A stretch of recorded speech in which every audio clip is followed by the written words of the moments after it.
जीवन और मृत्यु दोनों जीवन के दो अटल सत्य हैं। जिसने जन्म लिया है उसे मृत्यु प्राप्त होनी है, यही नियति। अब एक बात है, मृत्यु सभी को आती है, जीवन जीना सबको नहीं है। समस्त जीवन व्यतीत कर जाते हैं किंतु जीवन जी नहीं पाते, समझ ही नहीं पाते करना क्या है। जीवन जिए तो जिए कैसे? जीवन जियो तो उस दिए की भांति जो अपनी लौ से असंख्य दियों को प्रकाश देता है, जो बुझते बुझते भी अंधकार से लड़ता है। कदाचित इसीलिए जहां दिए को रखा जाता है उस स्थान को पूजा जाता है, उसे पवित्र माना जाता है। एक बात तो है, मृत्यु सभी को आनी है, चाहे मैं, चाहे आप, चाहे हर कोई एक न एक दिन संसार से जाने वाला है। किंतु आपने इस जीवन में किया क्या, ये महत्व रखता है।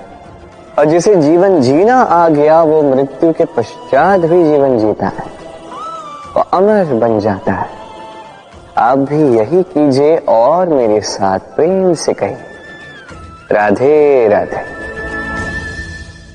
कहा जाता है व्यक्ति को अपने चरण दृढ़ रखने चाहिए, कि जहां चरण होंगे उसी के अनुसार मार्ग होगा, उसी के अनुसार लक्ष्य भी होगा।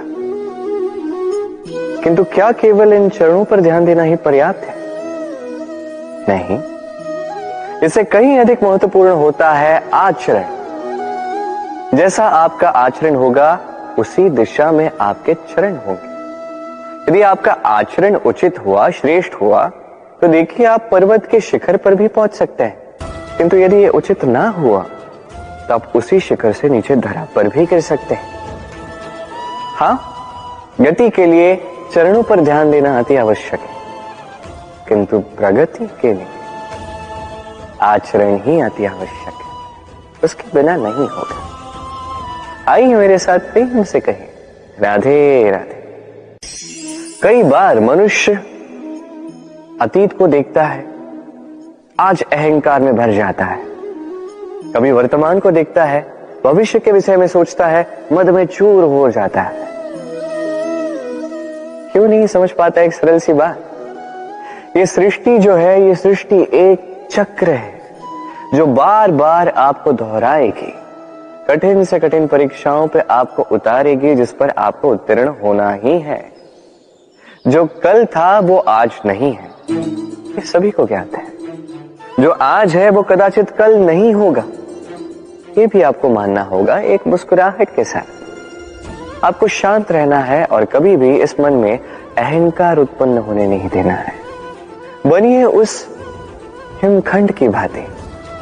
कदाचित वो इसलिए इतना ठंडा रहता है क्योंकि उसे ज्ञात है वो कल जल के रूप में था, आज बर्फ के रूप में तो है, किंतु कल पुनः वो जल के रूप में ही जाएगा।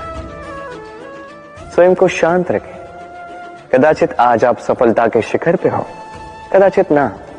आपको हर एक दिन अवश्य देखना है, बस निरंतर प्रयास करते रहिए, हर परिस्थिति के लिए सज्ज रहिए और इसे संतुलन मिला है।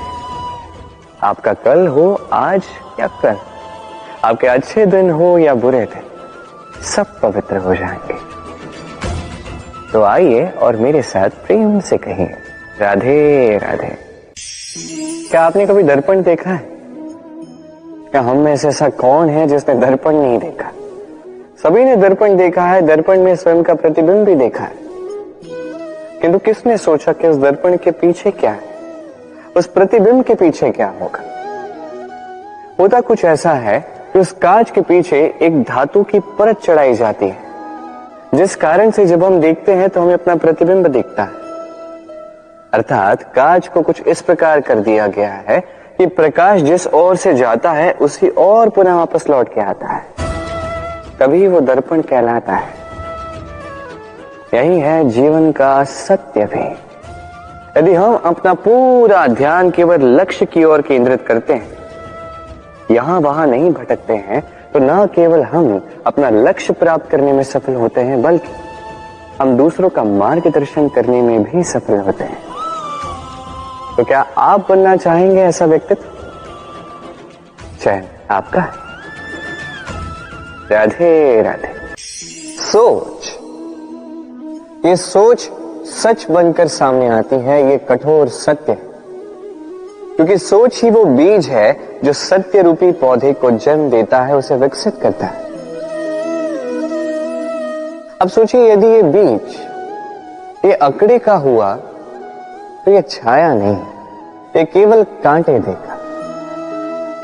वही यदि ये बीज बरगद का होगा तो वो एक ऐसे वृक्ष में विकसित होगा जो अनेक वर्षों तक, अनेक पीढ़ियों को छाया देगा, पंछियों को घर देगा। उसी प्रकार ये सोच, यदि ये सोच छोटी सोच हुई तो आपको शंकाएं ही देगी, यदि ये सोच बड़ी हुई तो आपको समाधान देगी।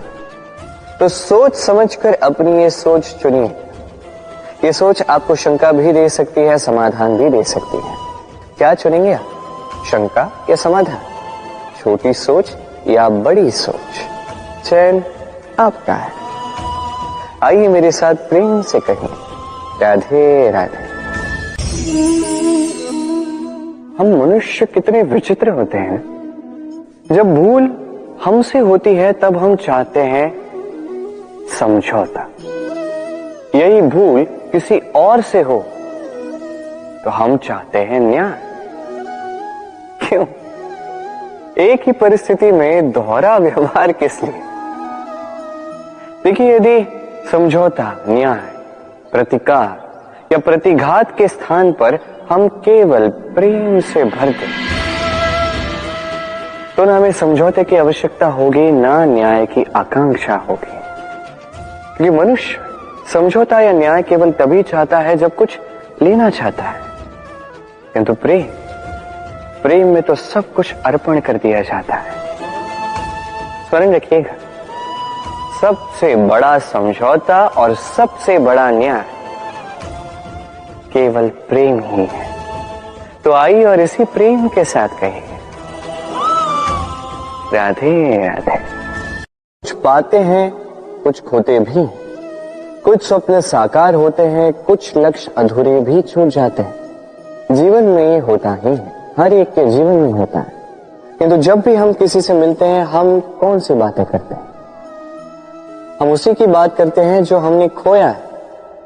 स्वयं भी दुखी होते हैं, सामने वाले के मन को भी दुखी कर जाते हैं।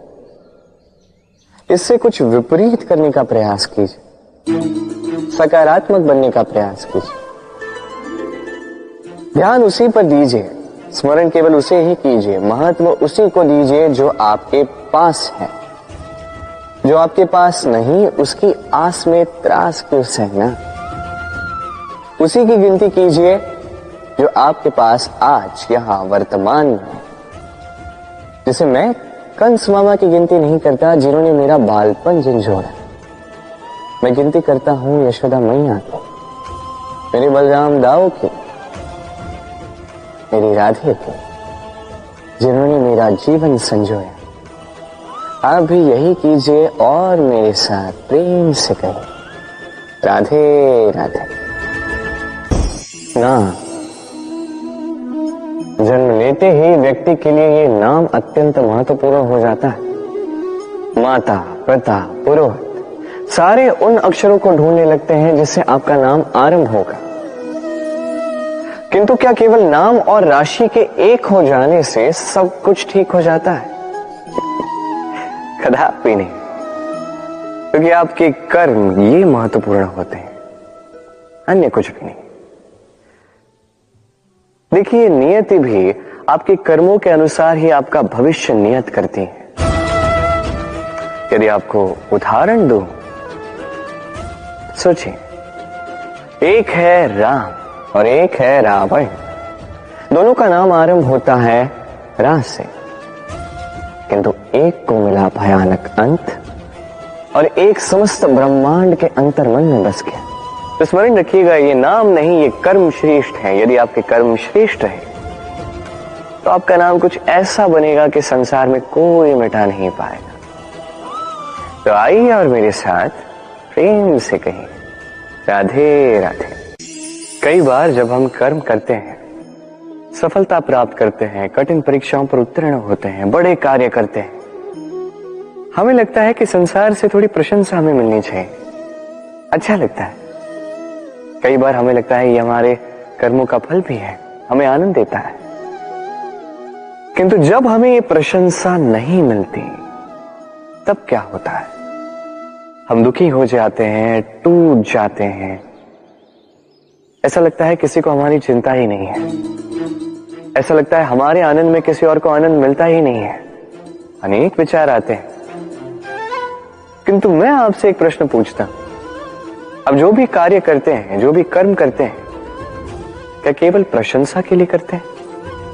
यदि ऐसा है तो इस विचार को यहीं त्याग दीजिए, क्योंकि ये प्रकृति ये हमें कुछ और सिखाती है।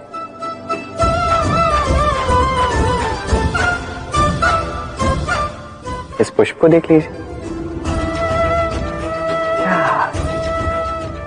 ये सुगंध जो पुष्प देता है, ये जैसे मेरे मन को उल्लासित कर देती है, जैसे मेरे मन में ऊर्जा सी भर देती है ये सुगंध। किंतु विशेष बात तो यह है कि पुष्प को यह कार्य करने के लिए किसी प्रशंसा की आवश्यकता नहीं है। यही है प्रकृति की सीख। जो सच्चा होता है, जो सत्कर्मी होता है, उसे प्रशंसा की आवश्यकता ही नहीं, क्योंकि उसके कर्म ही उसकी सुगंध होते हैं। देखिए, इत्र जो है वो नकली फूलों पर लगाया जाता है, सच्चे फूलों को इसकी आवश्यकता ही नहीं। इसी प्रकार आप भी कर्म करते जाइए एक शुभ भाव के साथ। इस मन को सदैव सदैव शांत रखिए, साफ रखिए। यदि ऐसा करोगे तो आपके कर्म इस प्रकार सुगंधित होंगे कि आपके जीवन में केवल और केवल आनंद ही होगा। तो इसी आनंद के साथ कहिए राधे राधे। संसार में ऐसा कोई पर्वत नहीं जो इतना ऊंचा हो कि मनुष्य उसके शिखर तक पहुंच न पाए, उसे लांघ न सके। इस संसार में ऐसा कोई सागर नहीं जो इतना गहरा हो कि मनुष्य उसके तले को छूकर पुनः लौट कर आ न सके। एक छोटी सी बूंद पर्वत के शिखर पर पिघल कर बहने लगती है और देखते ही देखते वो महानदी गंगा में परिवर्तित हो जाती। कारण क्या है? कारण है प्रयास, प्रारब्ध नहीं। ये प्रयास ही निश्चित करते हैं आपका प्रारब्ध क्या होगा। ये सारा खेल प्रयास और प्रारब्ध का ही है। आपके जैसे प्रयास होंगे वैसा प्रारब्ध आपका होगा। और यदि आपके ये प्रयास ऊंचे हो तो प्रारब्ध को तो आपके समक्ष झुकना ही है। क्यों? तो आइए और मेरे साथ प्रेम से कहिए राधे राधे।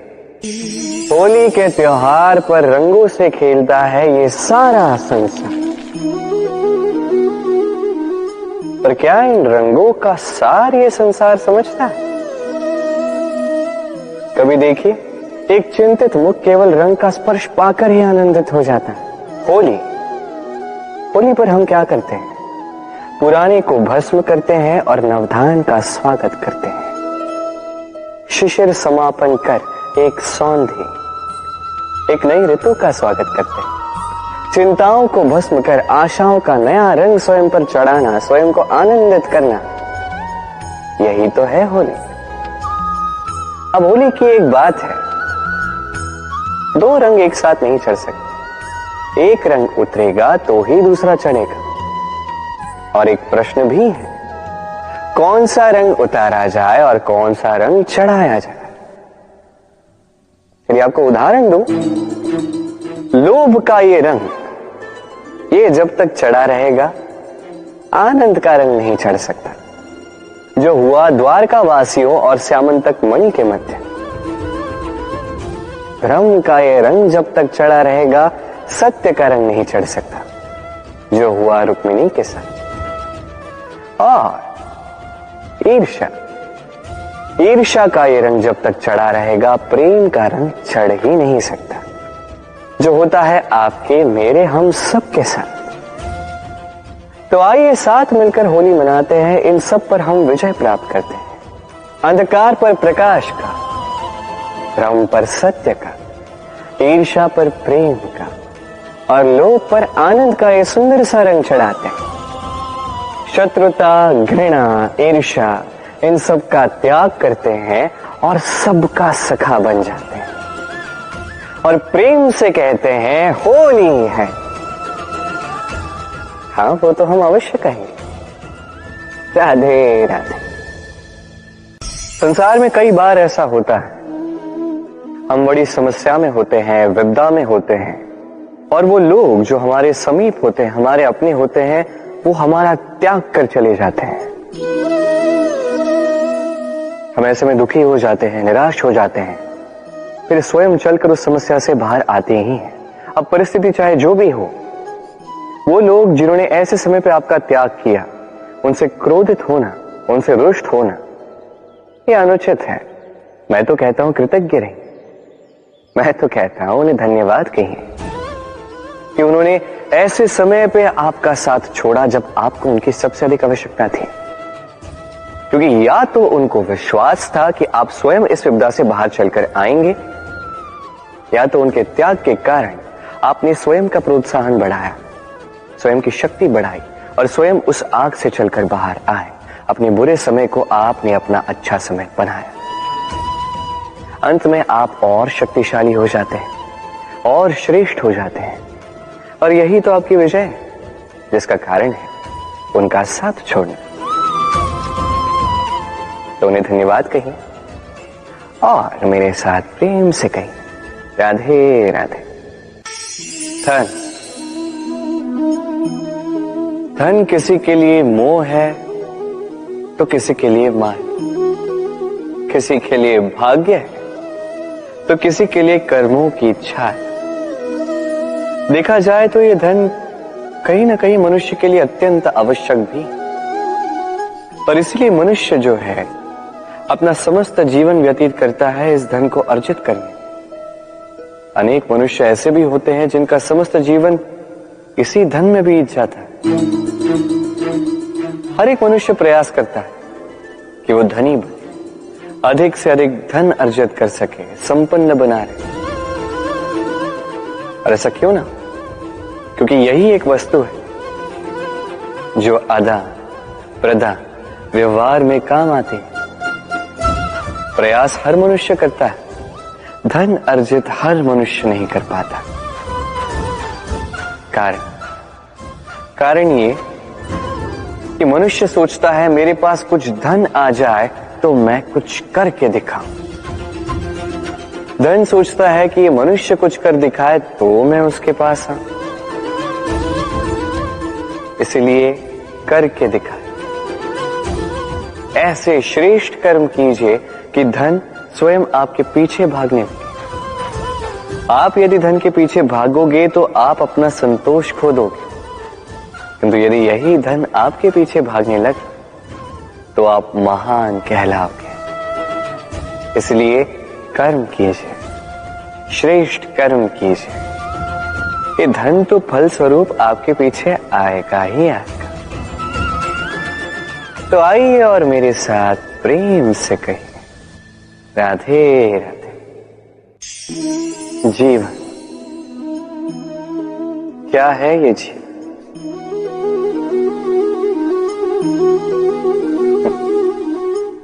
ये प्रश्न सबके मन में आता है। सबका मन इसी प्रश्न से चिंतित रहता है क्या ये जीवन? इसका उद्देश्य क्या है? करे क्या इस जीवन में? क्या ये जीवन कुछ पाना है या ये जीवन कुछ खोना है? क्या ये जीवन वो है जहां हमें परमात्मा के पीछे जाना है या हमें स्वयं को अपने सपनों के पीछे दौड़ाना है? क्या है ये जीवन? ये जीवन अत्यंत सरल है, एक शांत जल की भांति है, एक दर्पण की भांति है। ये जीवन है ठीक एक दर्पण की भांति। दर्पण क्या करता है? आपको वही दिखाता है जो आप करते हैं। आप मुस्कुराकर दर्पण में देखिए, दर्पण आपको आप ही का मुख दिखाएगा मुस्कुराते हुए। आप रूठ कर दर्पण में देखिए, दर्पण आपको वही दिखाएगा। आप खिलखिलाकर दर्पण में देखिए, दर्पण आपको वही दिखाएगा। यही है जीवन, एक दर्पण की भांति। ये मत सोचिए कि इस जीवन ने आपको क्या दिया है। सोचना ये है कि आपने इस जीवन को क्या दिया। यदि आप इस जीवन को सुख देते हैं, आनंद देते हैं, प्रेम देते हैं, तो ये जीवन भी आपको सुख, आनंद और प्रेम ही देगा। तो आइए और इसी सुख, आनंद और प्रेम से कहिए राधे राधे। हमारे मन में सदैव एक प्रश्न आता ही, ये जीवन जो ईश्वर ने हमें दिया, एक जीवन ईश्वर ने एक आत्मा दी है पृथ्वी पर जीने के लिए। जहां तक हमें ज्ञात है हमारे पास एक ही जीवन है, तो हम अवश्य ये सोचेंगे कि इसको सुधारा कैसे जाए। हर एक व्यक्ति सोचता है कि मैं क्या करूं जिससे ये जीवन सुधर सके, कौन सा कर्म करूं, कौन सा पुण्य करूं, कौन सा शास्त्र पढ़ूं जिससे मुझे वो ज्ञान मिले जिससे मैं अपने जीवन को सुधार पाऊं। समस्त जीवन व्यतीत कर जाता है इन प्रश्नों के उत्तर खोजने में, वो शास्त्र समझने में। कई सारे लोग फिर भी समझ नहीं पाते। चलिए आज मैं आपको एक सरल सी बात बताऊं जिससे आप इस जीवन को सुधार सकते हैं। जीवन, जिह्वा, इन दोनों की एक ही राशि। जिह्वा यानी आपकी वाणी, इस वाणी को नियंत्रण में रखिए, इसे सुंदर बनाएंगे, मधुर वाणी रखिए। जितना हो सके इसे सुधारिए, आपका जीवन सुधर जाएगा। क्योंकि वाणी ये होती अत्यंत शक्तिशाली, ये एक ऐसा बंधन है जो सामने वाले व्यक्ति को आपके व्यक्तित्व के साथ बांध देता है। तो इस वाणी को सुधारिए, इसे सुंदर बनाइए, आपका जीवन अपने आप ही सुंदर हो जाएगा। और आइए और इसी मधुर